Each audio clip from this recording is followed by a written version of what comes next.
kita bisa masuk ke metode-metode apa saja yang dapat kita gunakan. Nah, yang pertama adalah metode ceramah.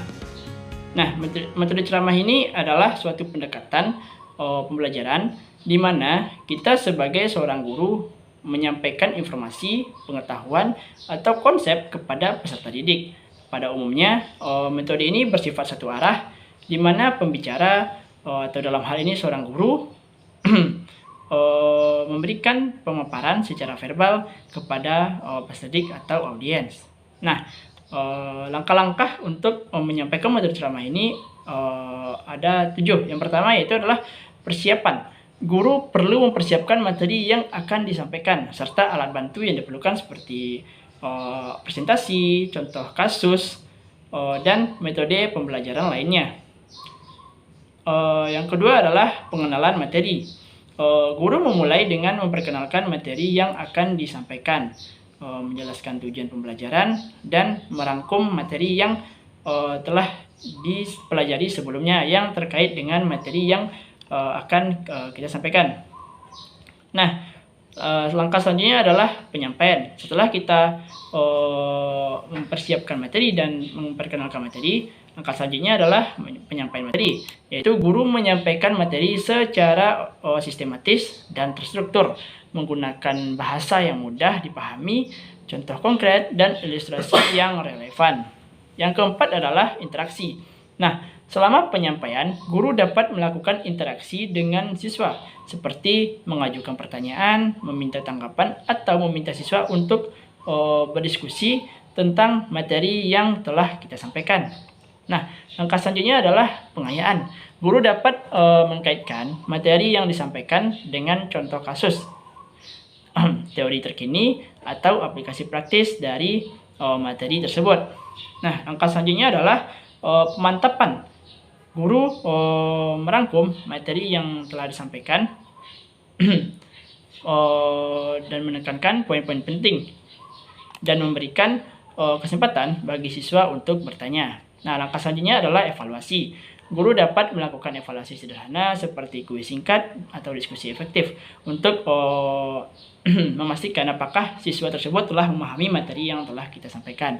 Nah, dengan menerapkan langkah-langkah yang saya sebutkan tadi, materi ceramah bisa menjadi lebih bervariasi dan efektif serta interaktif, sehingga dapat meningkatkan minat dan pemahaman siswa terhadap materi yang kita sampaikan. Nah, metode ceramah ini memiliki beberapa manfaat yang menjadi alasan juga kenapa saya memilih metode ceramah ini. Manfaat yang pertama adalah siswa memperoleh pokok pikiran dari materi yang disampaikan oleh guru. Yang kedua adalah guru menjadi lebih leluasa dalam menyampaikan materi pelajaran. Nah, yang ketiga adalah guru lebih mudah untuk menyederhanakan pengaturan di kelas. Yang keempat adalah guru termotivasi untuk mengasah kemampuan pedagogik serta akademiknya. Meskipun metode ceramah ini memiliki manfaat, namun terdapat juga kekurangannya, seperti siswa menjadi pasif, proses belajar kurang menarik, dan sulitnya mengontrol evaluasi proses belajar. Oleh karena itu, sebaiknya metode ceramah ini kita kombinasikan dengan metode-metode lainnya seperti metode tanya jawab. Nah, apa itu metode tanya jawab? Nah, metode tanya jawab ini adalah metode pembelajaran di mana guru menyajikan materi pelajaran dalam bentuk pertanyaan yang harus dijawab, terutama dari guru kepada siswa, tapi juga bisa sebaliknya, yaitu dari siswa kepada guru. Nah, teknik ini memungkinkan terjadinya dialog atau komunikasi langsung yang bersifat dua arah antara guru atau siswa, sehingga menciptakan interaksi yang aktif dalam proses pembelajaran. Nah, metode ini dapat membantu siswa untuk lebih aktif terlibat dalam pembelajaran, memahami materi dengan lebih baik, dan mengembangkan keterampilan berpikir kritis dan analitis peserta didik. Nah, ada pun langkah-langkah dalam mempraktekkan metode tanya jawab ini adalah yang pertama yaitu membuat pertanyaan. Nah, buat pertanyaan yang sesuai dengan materi yang sholat jenazah yang akan kita jelaskan sebagai guru. Pertanyaan ini harus cukup spesifik, relevan dengan materi yang dipelajari. Nah, yang kedua adalah mengajarkan materi. Nah, langkah ini telah kita lakukan saat kita menjelaskan materi dengan metode ceramah tadi. Nah, yang ketiga adalah mengajarkan pertanyaan. Nah, setelah memberikan materi, beritahu siswa untuk menjawab pertanyaan yang telah kita sampaikan sebelumnya. Siswa harus memikirkan dan mencari jawaban berdasarkan materi yang telah dipelajari. Yang keempat adalah mendiskusikan jawaban. Setelah siswa memberikan jawaban, diskusikan jawaban yang mereka berikan. Kita dapat memberikan umpan balik dan memberikan penjelasan lebih lanjut jika diperlukan. Yang kelima adalah menilai kesalahan. Jika ada kesalahan, beri mereka evaluasi gitu. Tapi kalau mereka ada ketertiban, berikan mereka apresiasi. Nah, hal ini membuat materi lebih baik dan meningkatkan kemampuan berpikir kritis.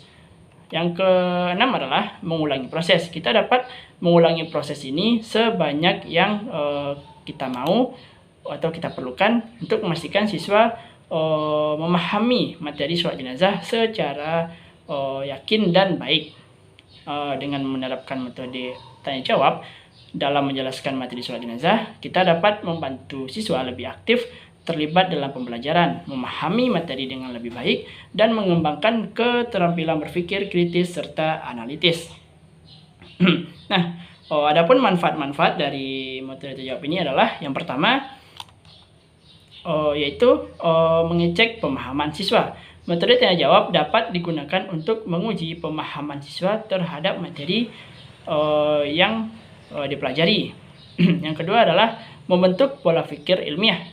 Metode ini membantu siswa untuk mengembangkan keterampilan berpikir kritis dan analitis siswa. Yang ketiga adalah membentuk mental yang baik. Metode tanya jawab dapat membantu siswa mengembangkan keterampilan mental, seperti mengemukakan pendapat dan tanggung jawab. Dimana jika kita hanya menggunakan menjadi ceramah, siswa yang introvert atau yang suka berdiam diri sangat jarang untuk mengungkap pendapatnya karena tidak adanya kesempatan. Nah, yang selanjutnya adalah membentuk moral siswa. Metode ini juga bisa membentuk moral siswa karena diajarkan cara mengajukan pertanyaan sesuai prosedur. Yang selanjutnya adalah menimbulkan rasa keakraban antara siswa dan guru. Metode tanya jawab dapat membantu memperkuat rasa keakraban dan komunikasi yang baik antar siswa dan guru. Nah, selanjutnya adalah membuat pembelajaran lebih menarik. Metode tanya jawab dapat membantu untuk membuat pembelajaran lebih menarik dan aktif karena siswa perlu berkomunikasi langsung dengan guru dan mengajukan pertanyaan. Nah, namun metode tanya jawab ini memiliki beberapa kekurangan seperti sulitnya untuk mengontrol evaluasi proses belajar dan memerlukan waktu yang lebih lama untuk mengatur diskusi. Oleh karena itu, sebaiknya metode tanya jawab juga dikombinasikan dengan metode pembelajaran lainnya agar menciptakan proses pembelajaran yang lebih variatif dan efektif, seperti mengkombinasikannya dengan metode demonstrasi. Nah, metode demonstrasi sendiri adalah metode pembelajaran di mana guru memperagakan atau mempertunjukkan kepada siswa suatu proses, yaitu dalam hal ini adalah bagaimana tata cara kita melaksanakan sholat jenazah ini, langkah-langkahnya atau lain sebagainya, baik secara langsung maupun melalui penggunaan media pengajaran seperti video, foto, atau lain sebagainya. Nah,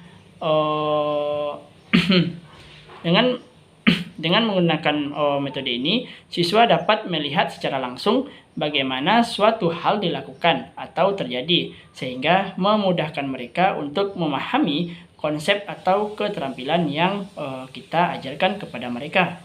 Nah, adapun langkah-langkah untuk menerapkan metode ini adalah yang pertama yaitu persiapan.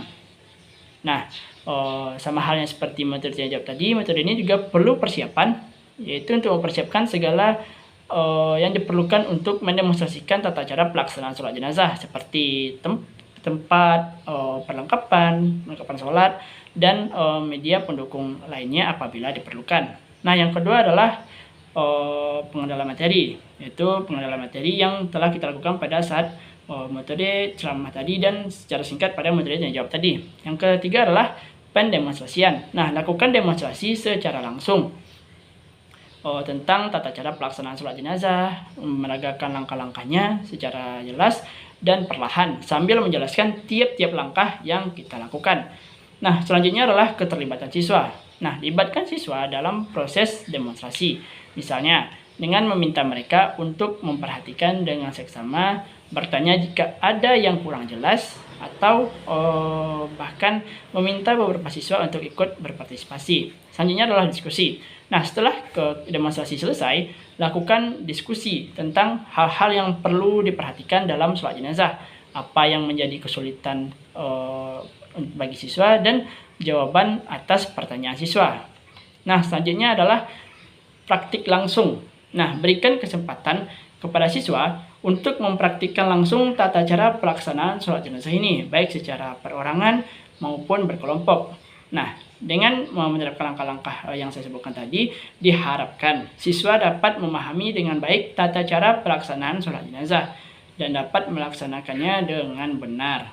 Nah, manfaat dari metode demonstrasi ini ada beberapa juga. Yang pertama adalah memperjelas bahan belajar. Yang kedua adalah perhatian siswa dapat lebih dipusatkan. Yang ketiga adalah proses belajar siswa lebih terarah pada materi yang sedang dipelajari. Yang keempat adalah membantu siswa dalam mengatasi kesulitan belajar dan memahami pelajaran yang diajarkan oleh guru. Nah, yang kelima adalah membantu siswa mengembangkan keterampilan mengamati dan mengambil kesimpulan.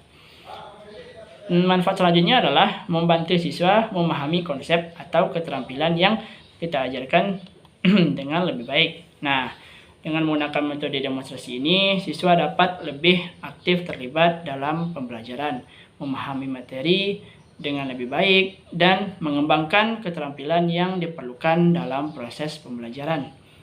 Nah, sekian yang dapat saya sampaikan mengenai metode-metode apa saja yang dapat kita gunakan dalam pembelajaran fikih, lebih spesifiknya itu pada materi sholat jenazah.